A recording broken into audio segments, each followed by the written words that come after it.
Hi, welcome to Heather Cooks. I'm Heather Van Vorous. This is a healthy cooking show.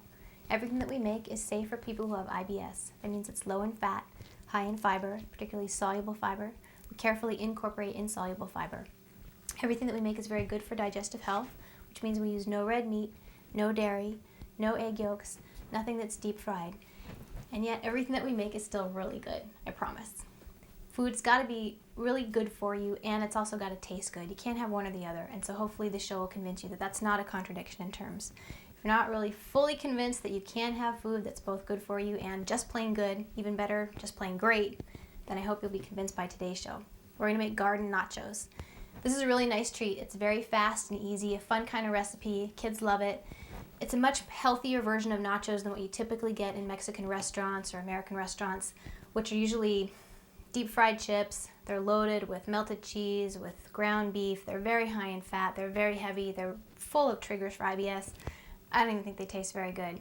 Hopefully you're going to like our version a lot better. I guarantee your body's going to like it a lot better. But your taste buds should too. So we're going to start out by preheating our broiler, because we're going to broil these until our soy cheese that we're going to add is nice and bubbly. First thing we're going to do is add our baked corn chips. Very important. Baked Tostitos. This is a great brand.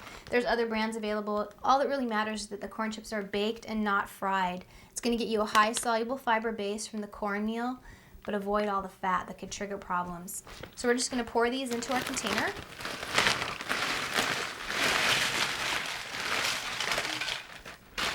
That's a pretty good amount. You don't really want to stack them too high because you want to make sure that the ingredients you're going to sprinkle over the top cover enough surface area. What you really want is a nice ratio of toppings to chips. So we're going to set those aside while we prepare our toppings. Incidentally, this is also a quick meal that can come together with flour tortillas. You can keep a package of those on hand in your freezer. They'll keep fresh for a long time. You pull one out, they thaw very quickly. Then you can just scatter the toppings on top of the flour tortilla and broil that instead of the chips for nachos. Either way works really well. Tastes just as great. So we're going to cut up our veggies to top our nachos with. We're going to start with a tomato. We're not even really going to measure our veggies for this recipe. This is a very, very flexible, easy recipe. We're basically just going to chop things up, add them a handful at a time, see how the ratio of toppings to chips looks. When it looks good, we're going to broil it. So you don't have to worry about measuring precisely. You can use any kind of really fresh, vine-ripe tomatoes that you like. Plum tomatoes work well for this recipe because they don't have as much liquid, so it won't make your chips soggy. You just want to kind of coarsely chop things up. Start with a half a tomato. See how that looks. You might want to add a whole tomato. You might want to also add small amounts of each of your toppings at first to see how things look so you don't go too heavy with one of the toppings. It's easy to do that. Looks can be deceptive when you make things like this, and you can add too much of a topping before you really quite realize what you've done. So that looks pretty good. One of the key ways to use raw vegetables for people who have IBS is to very finely chop them or dice them up because it helps minimize the effect of the insoluble fiber on the GI tract. So that's what we're doing with the tomatoes. And then we're just going to scatter these over the chips. You just want to scatter them evenly. I think half a tomato is probably going to be plenty for this. So we'll set the rest of the tomato aside for now. Now we're going to add some chopped green onions. Green onions are nice for this recipe because they add a really pretty note of color. The bright green is quite lovely. If you wanted to add chopped white onions, that would be fine. If you had some kind of a sweet onion like a Maui or a Walla Walla onion, that would be really good too. And again, you want to really finely chop your green onions for this. Onions are actually pretty tolerable for people with IBS when they are finely chopped, when they're added to a soluble fiber base. That's crucial. And when there's not a lot of fat in the recipe. You don't want to add a ton of them, just enough for color and a little bit of an accent. Green onions, like all onions and like garlic as well, are really good for your overall health. So you do want to try to eat them as much as you can. And when you carefully incorporate them with low-fat, high-soluble fiber dishes, they are pretty darn tolerable. So any of the kind of coarser pieces that aren't chopping up, you can just pull aside and discard those. So we've got a little handful of green onions. We're going to scatter those over the chips as well. They really are quite pretty in this recipe. So that should do it for our onions and tomatoes now. We're almost halfway done. This is such a fast recipe. It's great for when you come home and you're tired after work, you want to throw something together. It's fast food, but it's not junk food. It's really appealing to just about everybody. It's a very mainstream kind of dish. You can customize it with the kinds of veggies that you like. If you wanted to throw on something like cooked crab, or even more mainstream, some cooked shredded chicken breast, that would be fine too. Now we're going to add an avocado. Probably half an avocado will do. We're just going to slice this up, dice it, and scoop it out over the chips. Normally you don't really want to cook avocados. They tend to turn brown and get slimy and aren't too appealing. But because this dish is going to broil so quickly, you're actually okay to put the avocados on before you put it in the oven. You could also add them after it comes out of the oven, but this way should be fine. I just like to dice it actually in the skin, and then I scoop it out with a spoon, making sure you don't get any of the skin in there because it's really tough and you can't eat it. Avocados are actually not as high in fat as their reputation sort of leads people to believe. They're very high in soluble fiber, which is really good. Half an avocado has about half a tablespoon of oil in it, which is not very much at all. You're talking about 45 calories from fat. And it's monounsaturated fat, which is extremely heart healthy, really good at fighting cancer as well. So this is the kind of oils that you want to add to your diet. You want a low-fat diet for IBS, but not fat-free. You really need to add your heart-healthy oils. So we've got our avocado added in there. Now what we're going to do is take some black beans. We're going to chop these up because the skin of black beans is where the insoluble fiber is. The inside, the flesh of beans, black beans, white beans, all beans, and lentils as well, is actually pure soluble fiber. Very good, very stabilizing for IBS. And when you add them to even more soluble fiber, like the corn chips, they're even more tolerable. Beans are also a food, as well as lentils, that you tend to get more tolerance for the more you eat them. And because they are very nutritious, beans are really one of the healthiest foods that you can eat. You do want to try to add them a little bit at a time to your diet and increase your tolerance for it. And again, a lot of times people think that beans make them sick because they have them in sort of stereotypical Mexican food where there's also a lot of meat. There may be refried beans that are refried with oil. They're very high in fat. They have cheese melted all over them. The dairy is a trigger. Just the beans themselves, a lot of times, are actually much more tolerable for IBS than someone would guess. So chopping them up, adding them to the corn chips is going to make them pretty safe. So just scatter a little handful over there. You can sort of separate it. You want to really evenly coat the chips. That's probably enough of the beans. Now we're going to sprinkle the magic ingredient. This is soy cheese. You can actually get cheese made out of soy, made out of rice, made out of almonds. There's all sorts of non-dairy versions of cheese.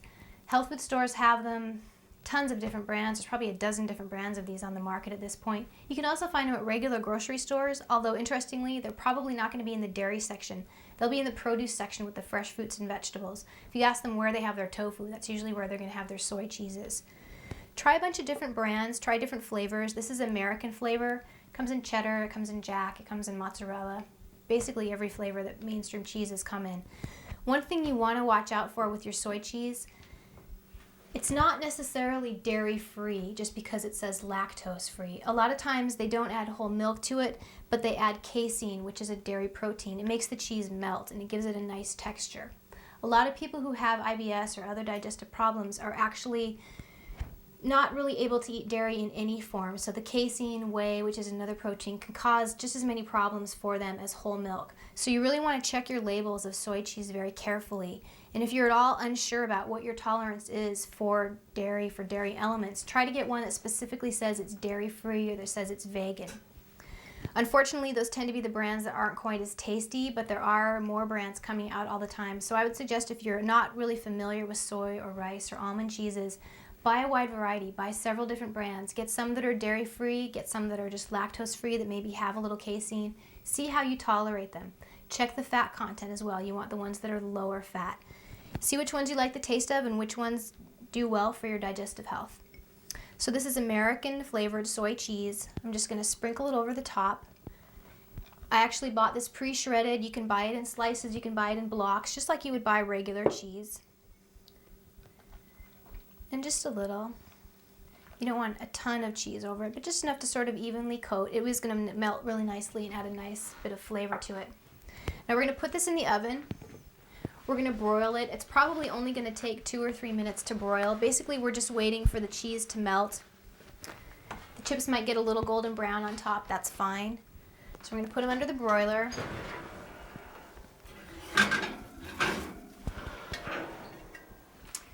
It really is, it's going to broil extremely quickly, so we're going to have to keep an eye on it actually so it doesn't burn. While it's broiling, I'm going to chop up some fresh cilantro to put on top of it. Fresh cilantro adds a really nice note to Mexican foods. It has a very special flavor, a very special aroma. There's really no good substitute for it. Like all fresh herbs and fresh greens that you're using with IBS, you want to chop them finely. Again, that's going to help minimize the effect of the insoluble fiber. Cilantro is a pretty strong flavor, so you don't necessarily want to add a lot to it, just a little bit. It'll give a nice pretty green color as well. Cilantro is great in Mexican food, also in Asian foods. It's a pretty essential ingredient in both of those cuisines. So that's basically going to be enough to scatter over our batch of chips when they're done. The other thing that we're going to add when they come out is a couple of spices. You don't have to add any if you're not comfortable with that. But you can add chili powder, chipotle powder. A lot of times people are sort of afraid of spices when they have IBS because they think that it can cause problems. In general, herbs and spices are actually very beneficial for digestion. There's a single class of spices, the hot spices, that have something called capsicum in it. That's what literally makes the peppers hot. That's found in things like jalapenos and habaneros and cayenne pepper. I'm going to check our nachos because I hear them sizzling. I don't want them to burn. But in general, capsicum, if it's going to cause any GI distress, it'll be upper. It's not really a very probable IBS trigger. A lot of times when people get sick from spicy foods, again, it's the fat content. They're eating at a Mexican restaurant. They're having something that is so high in fat, that's full of triggers like red meat and like dairy. Even if it didn't have any seasonings in it at all, they would still get pretty violently sick. So you might want to try incorporating some hotter spices back into something that's low fat, like these nachos, and see how you do. If that idea scares you, don't worry about it. You certainly don't have to eat them. Now I'm going to check our nachos.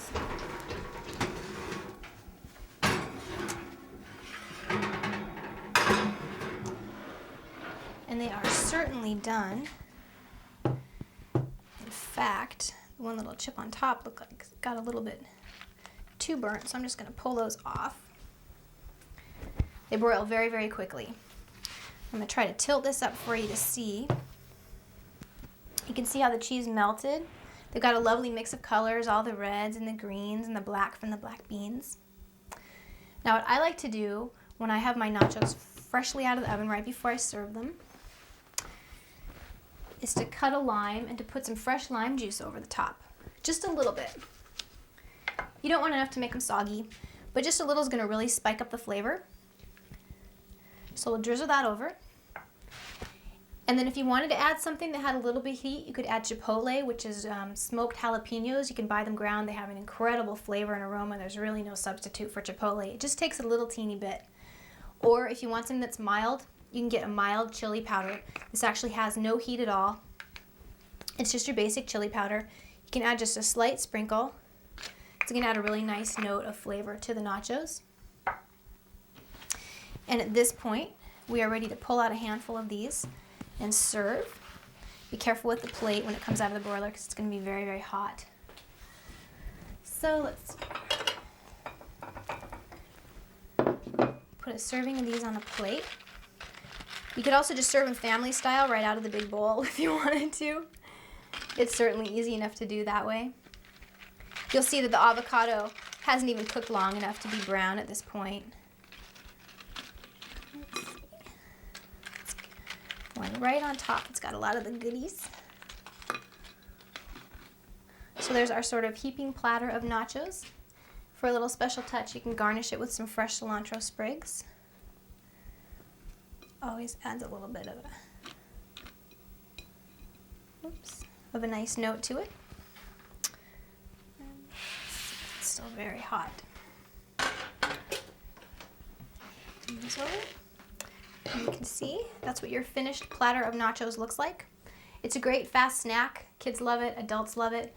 It's a great dinner that comes together in a hurry, a great lunch. It's really nutritious. It's got a pretty well-rounded meal in there. Again, if you wanted to throw in something like shredded chicken breast on top of it, you could. It's really good with summer drinks, really good with some iced tea, especially herbal iced tea. And I hope you really enjoy it. Please do experiment with the different types of soy cheeses and rice cheeses and see which you prefer, which brand and which flavor. If you have any questions about the recipe, if you'd like to get the recipe itself, come to heathercooks.com. You'll find everything about it. If you have any other recipes that you'd like to request, that you'd like to see modified for better digestive health, please write to me, heathercooks.com. I will try to honor your requests. I'm trying to make the cooking show as audience participatory as possible so that it's your preferences and I'm cooking what you want to eat. I hope this convinced you that you really can have food that's both good for you and truly good to eat. That's the goal right here on Heather Cooks. So I hope we made a good impression. I hope you enjoy the nachos. Please come back and join us again next week. Thank you.